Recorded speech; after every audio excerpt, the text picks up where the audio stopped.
Hello, my friends. My name is Adam, and I'm on a quest to be the most prolific reviewer of all time. And to do that, I review books, movies, plays, podcasts, computer games, whatever I want, basically. And today we're going to be reviewing the 2008 computer game called Spore. And this was published by EA Sports and developed by Maxis, and maybe not EA Sports, EA. The it's in the game, but not it's not a sports not a sports title. Yes, but EA and Maxis are the people behind the Sims franchise. And I have really mixed feelings about this game because when it came out, I was really interested in playing it, but my computer wasn't good enough to play it. So I kind of was like, oh man, I kind of had FOMO, right? I had fear of missing out on it. And eventually other things came and went, and I kind of forgot about it. And then I don't know, maybe about a year ago or so, I saw that it was on Steam and it was like really cheap, so I picked it up and I installed it on my modern computer, which is not like high-end gaming computer either, but it can run classic games without any problems. And it crashed. It crashed and it crashed, and I was like, "Oh, this is dumb."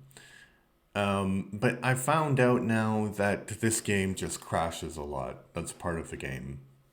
It just crashes a lot, even if your computer is really good or bad. It crashes a lot. What is the actual mechanics of the game? And this is where I have two major problems with the game. There's a pigeon on my window. I have two major problems with the game. One is that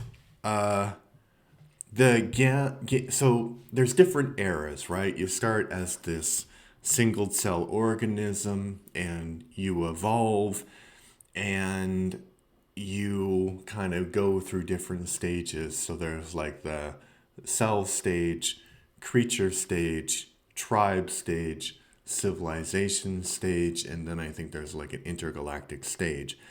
And each of the mechanics is different slightly. Like it gets like they say the developers of the game said that it's 10 times more complicated each stage.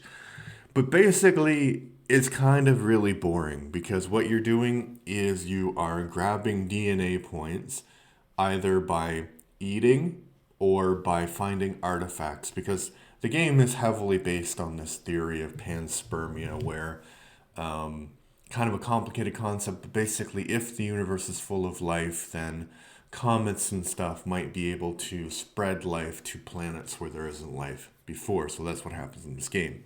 And then you control like these single celled organisms, and then you eat and you find artifacts from this comet, and that gives you DNA points, which allows you to evolve.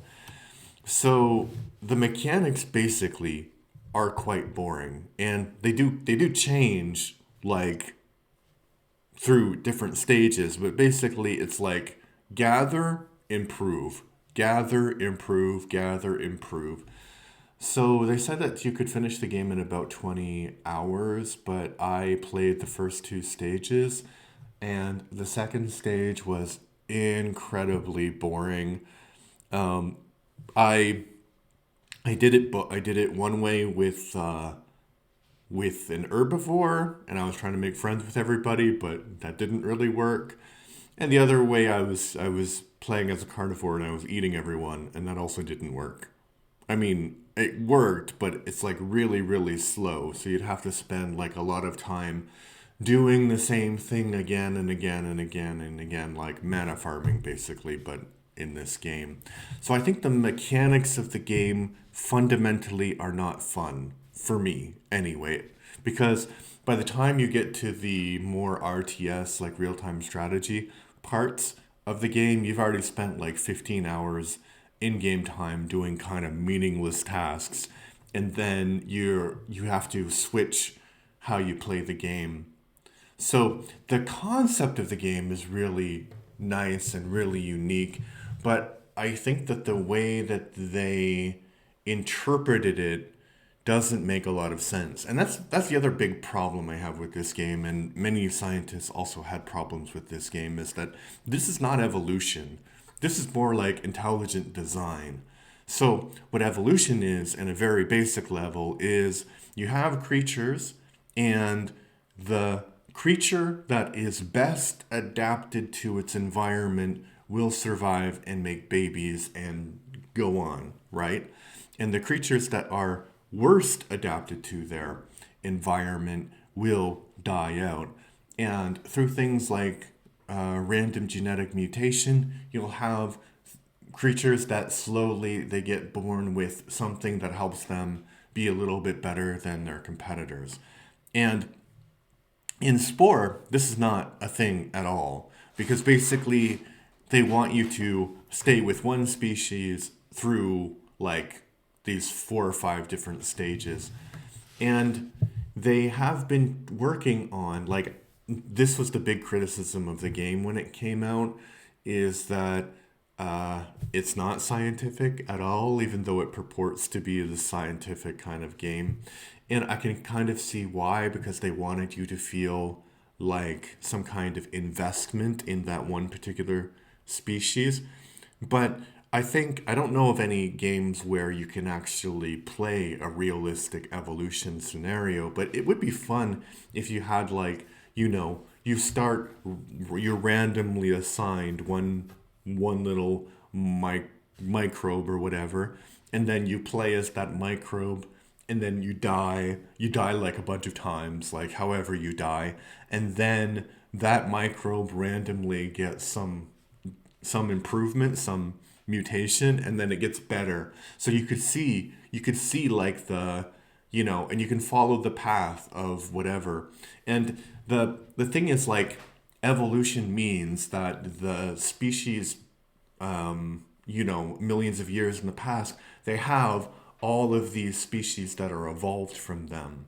So it's not just like one species evolves down a line, it's like multiple evolve. So that actually gives you a lot of possibilities of different kind of gameplay that you could do, but this is not present in Spore. As I said, Spore is very, very like mechanistic. And so, because the evolution doesn't make sense, the whole game doesn't really make sense. Like, in the beginning, you have to choose if you're a herbivore or a carnivore, and you're like a single celled organism. So, that doesn't make any sense, that division, right? Because single celled organisms aren't really like carnivore, herbivore. It's more like carnivore plant.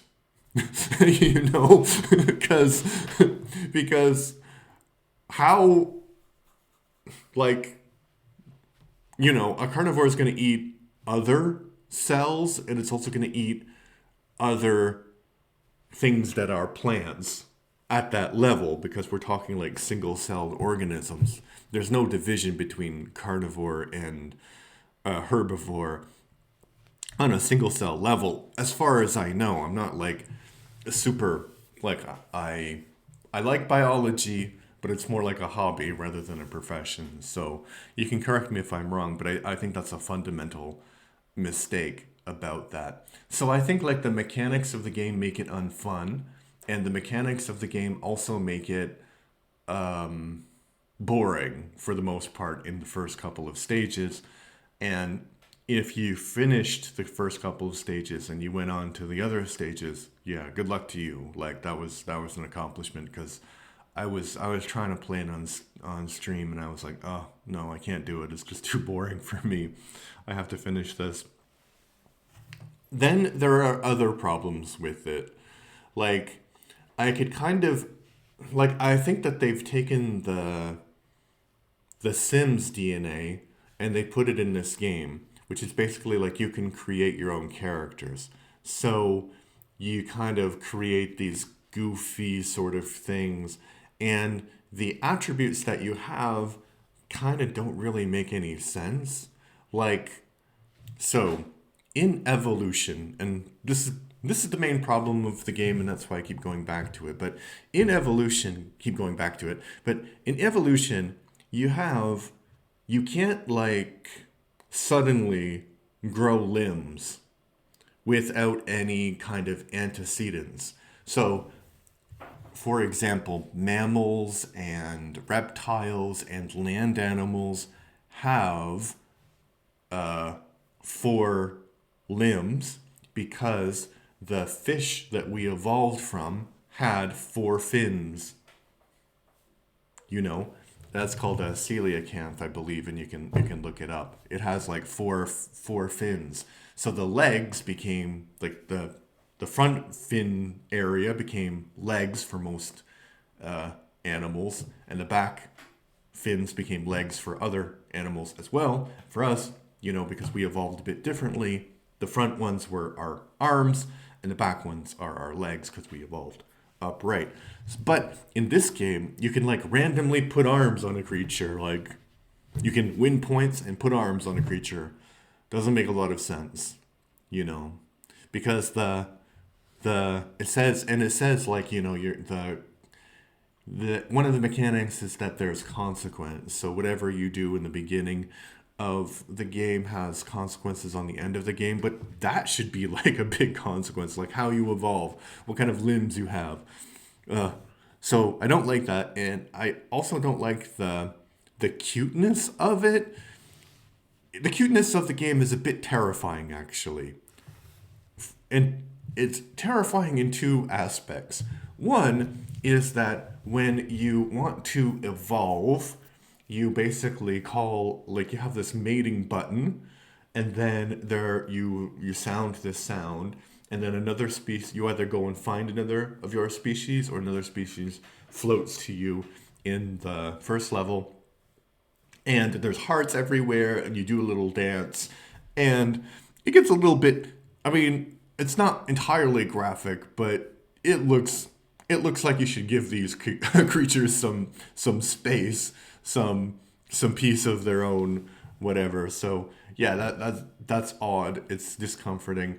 And the other thing is like these are like these cute little creatures, but if you choose carnivore, you have to like attack something with your teeth.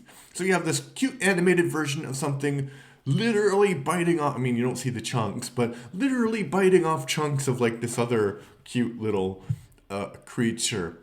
And it would be kind of graphic if you had like, I don't know, an animated lion eating an animated antelope or something, but I don't think at that moment anybody goes and like, oh, that's cute. That's a cute animal eating another cute animal.